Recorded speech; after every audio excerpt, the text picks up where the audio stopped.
Hi friends, నేను మీ వెంకటనారాయణ. మరి మన ఆంధ్రప్రదేశ్ ప్రభుత్వం రాబోయేటువంటి ఫిబ్రవరి లేదా మార్చి నెలలో డిఎస్సి నిర్వహించేటువంటి అవకాశం ఉందని చెప్పి విశ్వసనీయ వర్గాల వారి యొక్క సమాచారం. అయితే దీనిలో భాగంగా చాలామంది అభ్యర్థులు డిఎస్సి కోసం పోటీ పడుతూ ఉన్నారు. ఆ పోటీ పడేటువంటి క్రమంలో చాలామందికి అర్థం కానటువంటి విషయం ఏంటంటే తెలుగులో ప్రత్యేకించి సందులు అనేటువంటివి చాలామందికి గుర్తుండటం లేదు. మరి ఆ సందుల్ని మనం ఎలా గుర్తించుకోవాలి, దానికి ఉన్నటువంటి తేలికైనటువంటి విధానం ఏంటి మొదలైనటువంటి అంశాల గురించి మనం ఈ రోజున చర్చించుకుందాం. ముఖ్యంగా మనకి సందుల్లో కూడా చాలా రకాలు ఉన్నాయి కాబట్టి అవి ఒక్కొక్కటిగా నేను మీకు వివరించేటువంటి ప్రయత్నం అయితే చేస్తాను. ఓకే ఫ్రెండ్స్, మరి ఇప్పుడు చూడండి, ఇక్కడ సంధి అంటే పూర్వ పరస్వరములకు పరస్వరం ఏకాదేశంగా రావడాన్ని సంధి అంటారు. ఇదేంటండి, పూర్వస్వరం అంటున్నారు, పరస్వరం అంటున్నారు, ఏకాదేశం అంటున్నారు అని చెప్పి మీకు చిన్న డౌట్ రావచ్చు. అందుకే వీటిని మనం జనరల్గా ఏంటంటే ఈ యొక్క నిర్వచనం మధ్యలో ఉన్నటువంటి కీలకమైన పదాలు కొన్ని ఉంటాయి. వీటిని మనం వ్యాకరణ పరిభాషలో వీటిని పారిభాషిక పదాలు అని చెప్పి అంటారు. అయితే ఈ పారిభాషిక పదాలు అనేటువంటివి ఎలా ఉంటాయి ఒకసారి మనం చూద్దాం. ఉదాహరణకి పూర్వ పర స్వరములు అన్నాం. సంధిలో జనరల్గా ఏంటంటే రెండు పదాలు ఉంటాయి. మొదటి పదాన్ని పూర్వపదం అంటాం, రెండో పదాన్ని పరపదము అంటాం. అంటే మన సంధిలో మనం ఇట్లా చూసుకునేటప్పుడు ఏం చేయాలంటే పూర్వపదం చివరిలో ఉన్నటువంటి అచ్చును చూసుకోవాలి, పరపదం మొదట్లో ఉన్నటువంటి అచ్చును చూసుకోవాలి. అంటే మొదటి పదం చివరి అక్షరంలో ఒక అచ్చు ఉంటుంది, దాన్ని చూసుకోవాలి. నెక్స్ట్ పరపదం అంటే రెండో పదం అనమాట. కాబట్టి రెండో పదం మొదటి అక్షరం ఏదైతే ఉందో దాన్ని చూసుకోవాల్సి ఉంటుంది. కాబట్టి ఇప్పుడు మనం మిగతా పారిభాషిక పదాలని కూడా మనం ఒకసారి మళ్ళీ చూద్దాం. ఇక్కడ చూడండి, ఇందాక చెప్పాను కదా, పూర్వస్వరం అంటే పూర్వపదంలో ఉన్నటువంటి అచ్చు, అంటే ఆ చివరి అక్షరంలో ఉన్నటువంటి అచ్చును చూసుకోవాలి. పరస్వరం అంటే పరపదంలో ఉన్నటువంటి అచ్చు, అంటే మొదటి అక్షరం, పరపదంలో మొదటి అక్షరం ఏదైతే ఉందో దాన్ని చూసుకోవాల్సి ఉంటుంది. ఇక ఏకాదేశం అంటే శత్రువులా రావడం. శత్రువులా రావడం అంటే ఎట్లా వస్తుంది? శత్రువులా అంటే జనరల్గా మనకి ఏకాదేశము ఆదేశము అనేటువంటివి రెండు ఉన్నాయి. దీనిలో ఏంటంటే ప్రధానంగా ఏకాదేశమైన ఆదేశమైన రెండింటికి కూడా అర్థం ఏంటంటే శత్రువులా రావడం అని అర్థం. కాకపోతే ఏంటంటే ఏకాదేశం అన్నప్పుడు పూర్వపదం చివరిలో ఉన్నటువంటి అచ్చు, పరపదం మొదట్లో ఉన్నటువంటి అచ్చు, ఈ రెండిటి స్థానంలో వేరొక వర్ణం కానీ లేదా ఆ రెండిట్లో ఉన్నటువంటి ఏదో ఒక వర్ణం కానీ రావడం అనేటువంటి జరుగుతుంది. కాబట్టి అలాంటి వాటిని మనం జనరల్గా ఏకాదేశం అని చెప్పి పిలుస్తాం. ఆ తరువాత ఆదేశము అని చెప్పి ఇంకొకటి ఉంది. ఆదేశం అంటే కేవలం ఒక వర్ణం యొక్క స్థానంలోనే వస్తుంది అనమాట. అంటే ఏకాదేశం అంటే రెండు వర్ణాల స్థానంలో వేరొక వర్ణం శత్రువులాగా రావడం. ఇక్కడ ఆదేశం ఉన్నప్పుడు కేవలం ఈ రెండు వర్ణాల్లో కేవలం ఒక వర్ణం యొక్క స్థానంలోనే వేరొక వర్ణం శత్రువులాగా రావడం. ఇంతకీ వర్ణం అంటే అర్థం ఏంటి అంటే వర్ణం అంటే అక్షరం అని అర్థం. సరే, ఇప్పుడు కాబట్టి మొత్తానికి పారిభాషిక పదాలన్నింటినీ కూడా మనం తెలుసుకోవడం అనేటువంటి జరిగింది. కాబట్టి ఇక్కడ మనం నేర్చుకున్నటువంటి ఈ అంశాలన్నింటినీ కూడా ఒక చిన్న ఉదాహరణ ద్వారా నేను మీకు వివరించేటువంటి ప్రయత్నం చేస్తాను. ఓకే ఫ్రెండ్స్, ఇప్పుడు చూడండి, ఇప్పుడు ఉత్వ సంధి, దీన్నే ఉకార సంధి అని కూడా అంటారు. అయితే ఆ ఉత్వ సంధి ద్వారా ఇందాక మనం చెప్పుకున్నటువంటి సంధి యొక్క నిర్వచనం ఏదైతే ఉందో దాన్ని ఇక్కడ అన్వయిద్దాము. ఒకసారి చూడండి. ఇక్కడ ఉత్వ సంధి అంటే ఇక్కడ దీనికి కూడా అంటే ప్రతి సంధికి కూడా ఒక ఫార్ములా, అంటే మనకి మ్యాథ్లో ఏ విధంగా అయితే ఫార్ములాస్ ఉంటాయో అదే విధంగా తెలుగులో కూడా సంధులకు సంబంధించి నిర్వచనాలు అనేటువంటి ఉంటాయి అన్నమాట. కాబట్టి ఆ నిర్వచనం ఏంటంటే ఇక్కడ జాగ్రత్త చూడండి. ఉత్తునకు అచ్చు పరంబగునప్పుడు సంధియగు. ఉత్తునకు అంటే ఇక్కడ హ్రస్వమైన ఉకారం అని అర్థం.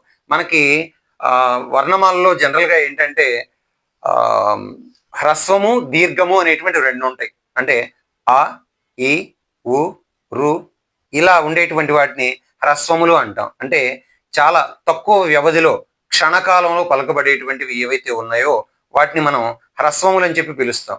తర్వాత దీర్ఘములు అంటే కొంచెం ఎక్కువ సమయం తీసుకొని, అంటే రెండు మాత్రల కాలంలో పలకబడేటువంటి వాటిని దీర్ఘములు అని చెప్పి అంటాం. ఉదాహరణకి ఆ, ఈ, ఊ, రూ ఇలా కొంచెం ఎక్కువ సమయం తీసుకుని పలకబడేటువంటివి కాబట్టి, అంటే రెండు మాత్రల కాలంలో పలకబడేటువంటివి కాబట్టి వీటిని దీర్ఘములు అని చెప్పి అంటాం. అంటే ఇక్కడ ప్రత్యేకించి ఉత్తు అంటే హ్రస్వమైన ఉకారము అని అర్థం. ఇక్కడ తర్వాత అచ్చు అనే పదం ఇక్కడ వాడాడు. అచ్చులు అంటే ఏంటి? ఆ నుండి ఔ వరకు ఉండేటువంటి అక్షరాలని అచ్చులు అంటారు. అదేంటండి ఆ నుండి అమ్మహా వరకు ఉండాలి కదా అని చెప్పి మీకు చిన్న సందేహం రావచ్చు. అంటే ఇక్కడ జనరల్గా ఏంటంటే ఆ నుండి ఔ వరకు ఉండేటువంటి అక్షరాలని అచ్చులు అంటాం. తర్వాత మనకి సున్నా, అరసున్నా, విసర్గ ఇలా ఉన్నాయి కదా. ఈ మూడింటిని కూడా ఏమంటారంటే ఉభయాక్షరాలు అంటారు. ఉభయాక్షరాలు అంటే వీటిని మనం అచ్చుల్లోనూ ఉపయోగిస్తాం, హల్లుల్లోనూ ఉపయోగిస్తాం. కాబట్టి వీటిని ఉభయాక్షరాలు అని చెప్పి ప్రత్యేకంగా వర్ణమాలలో విభజన చేయడం అనేటువంటి జరిగింది. సరే, ఆ తర్వాత ఇక చూద్దాం. ఇక దీని ప్రకారం ఏంటంటే ఈ సూత్రంలో ఉన్నటువంటి పారిభాషిక పదాలన్నీ మీరు తెలుసుకున్నారు. ఇందాక చెప్పాను కదా, సంధి అంటే పూర్వ పరస్వరములకు పరస్వరం ఏకాదేశంగా రావడాన్ని సంధి అంటారు. కాబట్టి ఇది బాగా గుర్తుపెట్టుకోండి. తరువాత ఇప్పుడు ఒక చిన్న ఉదాహరణ ద్వారా ఇందాక నేను చెప్పినటువంటి ఆ సంధి సూత్రాన్ని ఇక్కడ మనం అన్వయం చేద్దాం. ఇక్కడ మీరందరూ అనేటువంటి పదం ఉంది. దీనిలో రెండు పదాలు ఉన్నాయి, మీరు, అందరూ. ఇక్కడ చూడండి, ఇక్కడ మొదట ప్రయోగించబడినటువంటి ఇక్కడ మనం చెప్పుకున్నటువంటి మీరు అనేటువంటిది ఇక్కడ ఏమవుతుందంటే పూర్వ పదం అవుతుంది. ఇందాక చెప్పాను కదా, ఒక పదాన్ని మనం జనరల్ గా విడదీసినప్పుడు దాంట్లో మొదటి పదాన్ని పూర్వపదం అంటాం. ఆ తర్వాత ఉన్నటువంటి పదం ఏదైతే ఉందో ఇక్కడ ఉంది కదా, దీన్ని పరపదం అని చెప్పి పిలుస్తాం. కాబట్టి ఇక్కడ చూడండి, ఇక్కడ ఇందాక ఏం చెప్పానంటే పూర్వ పరస్వరాలకి అంటే పూర్వపదంలో ఉన్నటువంటి అచ్చు, పూర్వపదం యొక్క చివరిలో ఉన్నటువంటి అచ్చు, పరపదం యొక్క మొదట్లో ఉన్నటువంటి అచ్చు ఏదైతే ఉందో దాన్ని మనం చూసుకోవాల్సి ఉంటుందని చెప్పి ఇందాక నేను చెప్పడం జరిగింది. సరే, దీంట్లో పూర్వపదంలో చివరి అక్షరం రు అని ఉంది. మరి రూలో ఊ అనేటువంటి అచ్చు కూడా ఉంది. ఎలా ఉంటుంది? రు అన్నప్పుడు ర్ ప్లస్ ఊ. ఇక్కడ చూడండి, ర్ ప్లస్ ఊ రు అయింది. అది ఎలా అవుతుంది అని చెప్పి మీకు చిన్న సందేహం రావచ్చు. ఎందుకంటే హల్లులు అనేటువంటివి ఎప్పుడు కూడా స్వయంగా పలకబడవు. హల్లులు ఎప్పుడు కూడా ఇదిగోండి ర్, త్, గ, స్ ఇలా మాత్రం ఉంటాయి. వాటికి అచ్చులు చేరితేనే ఒక ప్రామాణికమైనటువంటి ఒక రూపం అనేటువంటిది వస్తుంది. కాబట్టి ఇక్కడ రూలో ఊ అనేటువంటి అచ్చు ఉంది. అందుకే చూడండి, ఇక్కడ ర్ ప్లస్ ఊ అని విడదీయటం అనేటువంటి జరిగింది. తర్వాత ఇక్కడ పరపదం యొక్క మొదట్లో ఆ అనేటువంటి అచ్చు ఉంది. అంటే పూర్వపదం యొక్క చివరిలో ఊ అనేటువంటి అచ్చు, పరపదం యొక్క మొదట్లో ఇక్కడ ఇది ఉంది కదా, ఈ ఆ అనేటువంటి అచ్చు అనేటువంటిది రావడం జరిగింది. సరే, ఇక్కడ మీకు చిన్న సందేహం రావచ్చు, మరి పక్కన సున్నా ఉంది కదా, ఉభయాక్షరాలు అని చెప్పి అన్నారు కదా అంటే, అయినప్పటికీ దాన్ని మనం అంటే అచ్చుల్లోను హల్లుల్లోను రెండింటిలో కూడా వాడతాం. కాబట్టి ఇక్కడ మనం తీసుకోవడంలో ఏమాత్రం కూడా తప్పు లేదు. సరే, ఆ తర్వాత ఇక్కడ ఏముంది, మనకి సూత్రంలో ఏం చెప్పాడు చూడండి, ఉత్తునకు అంటే హ్రస్వమైన ఉకారానికి. ఇక్కడ చూడండి, ఇది దీర్ఘం కాదు, హ్రస్వమైనటువంటి ఉకారమే. ఈ ఉకారానికి ఏం పరంగా ఉంది అంటే అచ్చు పరంగా ఉంది. అంటే ఉకారానికి అచ్చు పరంబగినప్పుడు ఇక్కడ చూడండి, ఉత్తునకు అచ్చు పరంబగినప్పుడు. ఉత్తు అంటే ఇందాక చెప్పాను కదా, హ్రస్వమైన ఉకారం. కాబట్టి ఈ ఉకారానికి అచ్చు పరంగా ఉంది. పరంగా ఉన్నప్పుడు ఏమవుతుంది? సంధి అగు అని చెప్పి సూత్రంలో ప్రతిపాదించడం జరిగింది. సంధి అంటే ఏంటి? ఇందాక మనం చెప్పుకున్నాం కదా, పూర్వ పరస్వరములకు. జాగ్రత్త చూడండి, ఇక్కడ పూర్వ పరస్వరము, స్వరం అంటే అచ్చు అనమాట. కాబట్టి ఈ పూర్వ పరస్వరాలకి పరస్వరం ఇక్కడ చూడండి, పరస్వరం ఏంటి? ఇక్కడ పరస్వరం అంటే ఇది అమ్ అనేటువంటిది పరస్వరం. కాబట్టి ఇది ఎలా వస్తుంది అంటే ఏకాదేశంగా వస్తుంది. ఇందాక మనం చెప్పుకున్నాం, ఏకాదేశం అంటే శత్రువులా రావడం. అంటే అక్కడ ఇచ్చినటువంటి పూర్వ పరస్వరాల్లో ఉన్నటువంటి ఓకేనా ఏదైనా ఒక అక్షరం కానీ లేకపోతే వేరొక అక్షరం కానీ శత్రువులా రావడాన్ని మనం ఇక్కడ ఏకాదేశంగా ప్రతిపాదించడం జరిగింది. మరి మనకు సంధి సూత్రంలో పూర్వ పరస్వరాలకి పరస్వరం ఇక్కడ ఏకాదేశంగా వస్తుంది. అంటే ఈ రెండిటి స్థానంలో ఈ అమ్ అనేటువంటిది శత్రువులాగా వచ్చి చేరుతుంది అనమాట. ఇప్పుడు రూపం ఎలా ఉంటుంది? ర్ ప్లస్ అమ్ ఏమవుతుంది చెప్పండి? రమ్ అవుతుంది. ఇప్పుడు రూపం చదవండి, మీ రమ్ దరు. కాబట్టి ఇలా ఈ రూప ప్రక్రియ అనేటువంటిది సాధన చేయబడింది. కాబట్టి ఫ్రెండ్స్, మరి ఉకార సంధి గురించి మీ అందరికీ కూడా అర్థమైంది అనుకుంటున్నాను.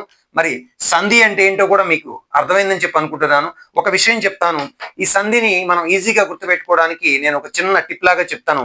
మీ రెండు చేతులు ఇలా పెట్టండి, ఇది కుడి చేయి, ఇది ఎడమ చేయి. కాబట్టి ఇక్కడ ఒకసారి చూడండి, పూర్వ పరస్వరములకు, మళ్ళీ చూడండి పరస్వరం ఏకాదేశంగా రావడాన్ని సంధి అంటారు. మరొకసారి చూడండి, పూర్వ పరస్వరములకు పరస్వరం ఏకాదేశంగా రావడాన్ని సంధి అంటారు. కాబట్టి ఫ్రెండ్స్, మీ అందరికి కూడా ఈ యొక్క ఉత్వ సంధి అర్థమైందని చెప్పి నేను భావిస్తున్నాను. సరే, తర్వాత నెక్స్ట్ ఇంకొక అంశంతో ఇంకొక సంధితో మరలా తర్వాత క్లాసులో మళ్ళీ కలుసుకుందాం. అంతవరకు సెలవు. నమస్తే.